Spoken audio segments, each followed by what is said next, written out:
So, Unfriended is a horror film that is not... It's sort of... Think of what Paranormal Activity did to found footage movies. Okay.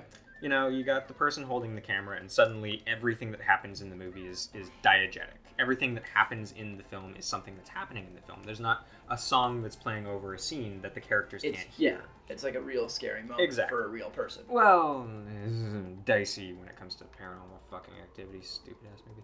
But it did some interesting things, and it opened up a lot of doorways for that type of filmmaking, and it made sort of less intensive filmmaking all of a sudden become a very cool thing. Yeah. Because your average person with a decent story, it doesn't really matter how good the story is.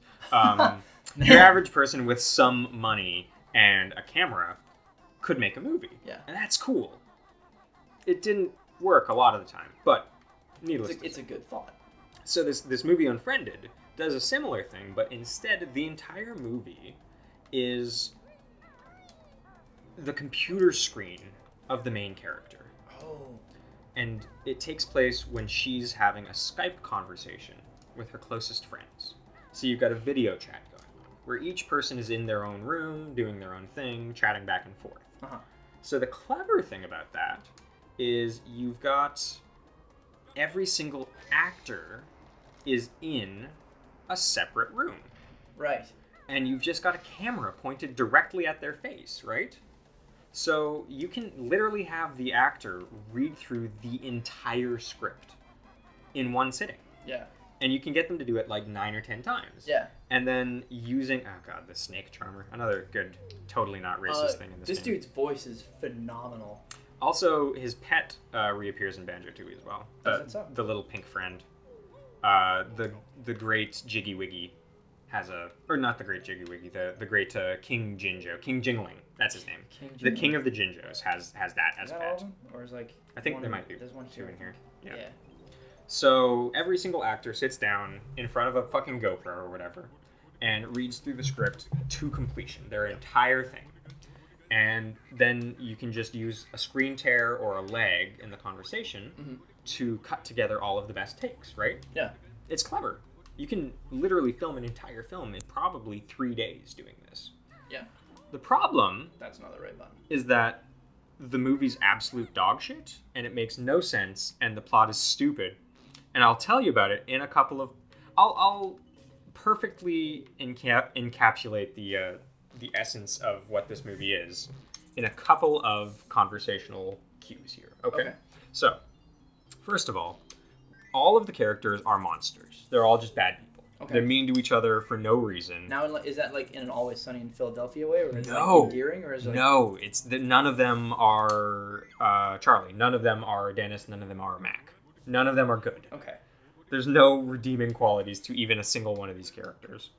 But they suck shit. Okay. So they're not very good friends, but they're best friends. And the movie essentially...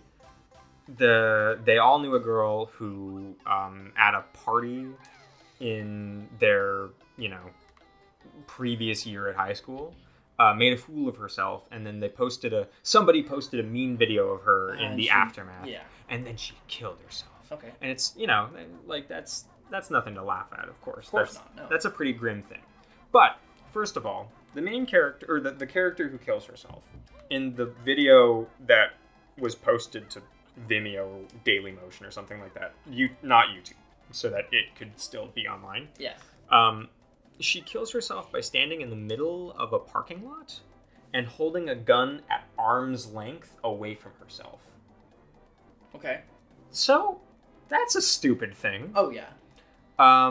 Then, next, basically, her name's Laura Barnes. That's the character. And everybody's like, man, I miss Laura. It's been a whole year since she died. What a tragedy. And the whole plot twist quote at the end of the movie is that the main character is the person who posted the video that led to her whole tragedy. But she won't admit to it. Right. So it's just stupid.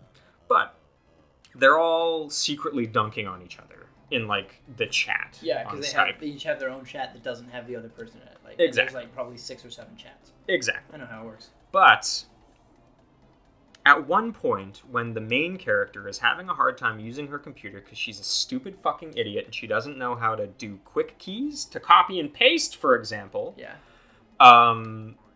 She screen shares with the entire Skype chat. Oh, God, And do you know what does not happen after that? What? She never turns screen chat off. Oh, man. Or screen share, sorry. Oh, man.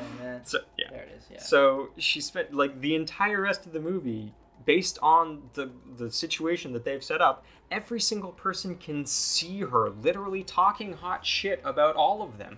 But it doesn't get brought up, because, of course, why would it? Why would it ever get brought up? Next off, there's a point at which a couple of our characters have died at this point. Okay. Like, while they were on chat? Oh, yeah. It all happens on screen, technically speaking. It's very stupid. This guy? Yeah. Oh, yeah. You just gotta go through.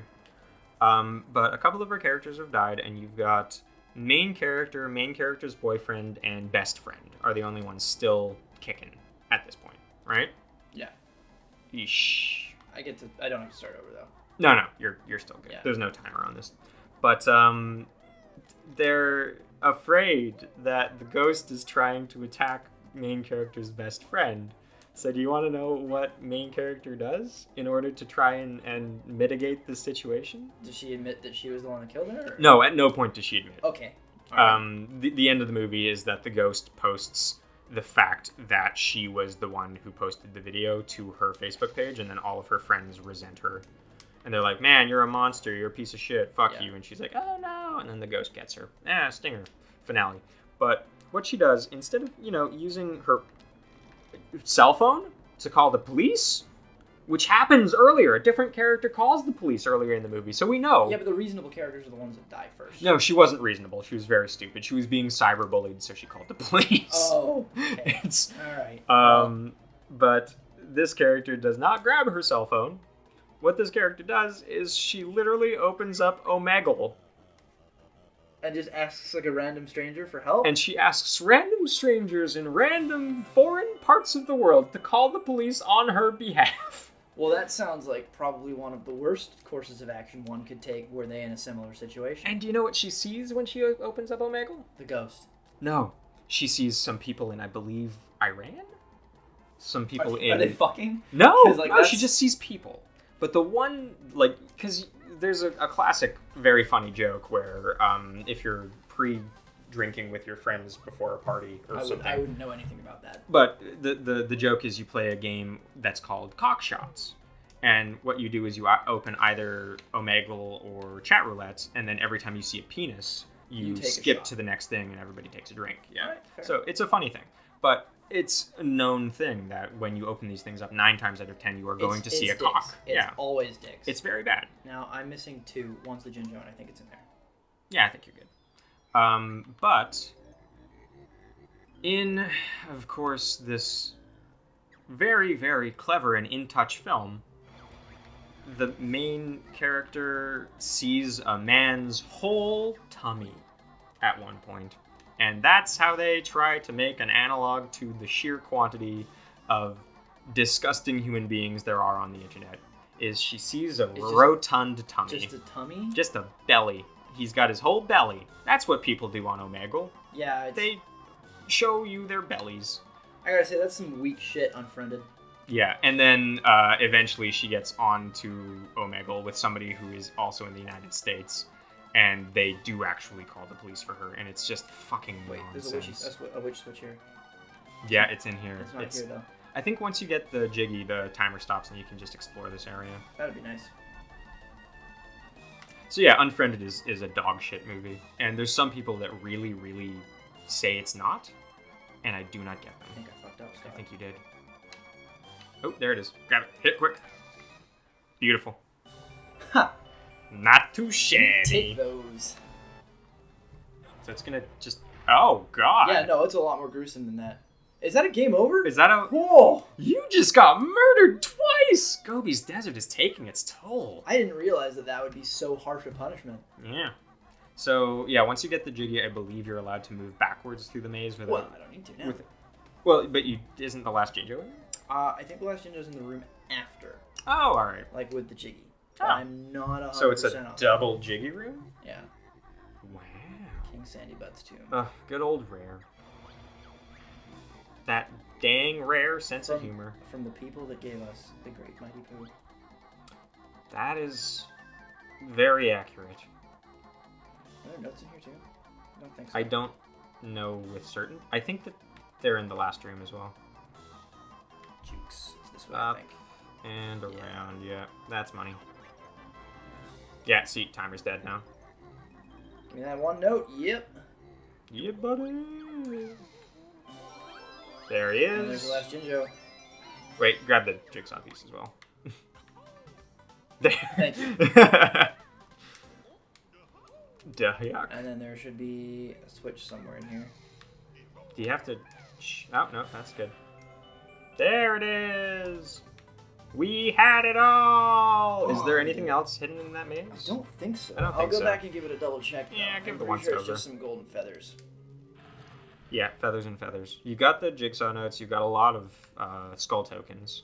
Especially considering there was no transformation. Oh, there's a timer. Fuck, get out of there. Whatever's in there is not worth it. Not worth this trash. God, it's really cantankerous. Yeah, dude. It's an old game. Old games are hard. Video games are hard. They fucking, yeah, man. My favorite thing is when you're playing a game that's like inherently buggy and you like encounter a bug. Yeah. At that point saying out loud, video games are hard. Yeah. Speaking of games that are buggy, Mm-hmm. Eve was very excited to learn, as a big fan of Spyro the Dragon. Mm-hmm. Here you are, my Thank dude. you kindly.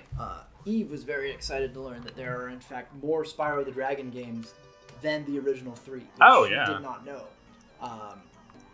The unfortunate truth is that none of those Spyro games are anywhere close to as good as the original 3. True fact.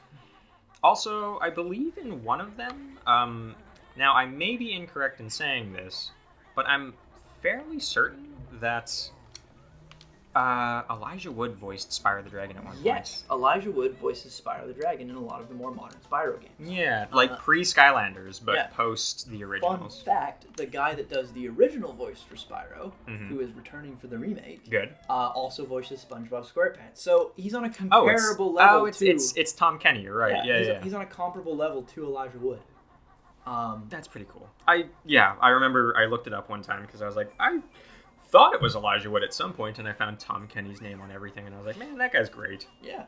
I'm gonna kill that guy. But yeah, so the long and short of that story is I bought Eve, Spyro Entered the Dragonfly, God, classic. thinking I was being a good boyfriend buying her a nice gift.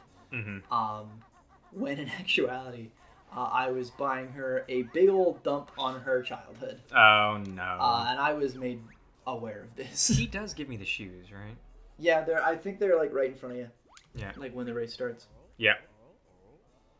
Okay, buddy. Here's the rules. Yeah, I know, Boggy. I've done this We've once already before. done this. You turd. Man, fucking cheats. He's like the bosses in Diddy Kong Racing. Or any of the races in Donkey Kong 64. They start 5 to 10 feet ahead of you, and they also get to start moving quicker than you do. Oh no! I know I can run up this! Damn it. Yeah, that's... And now you're in the cold, cold water. Do I get to... I think it brings me back to the start of the race. But does it count as a death? No. No, it does not. Ha ha ha. Look, I'm not Ben. Oh, man. Well, you got the grunty fight, so let's not... Yeah, I'll see what I I'm can do not about Ben that. just yet. I did... And you have Rusty Bucket Bay. I don't seem to recall having as hard of a time with it as you're leading me to believe Rusty I'm going Bucket to. Bay is the hardest level in this entire game by a significant margin. I'll believe it, but I don't... Fuck you, Boggy! You turd! I don't fuck you, Boggy. I don't! Oh! There we go. You got the moves. There we go. That gave you a pretty significant lead.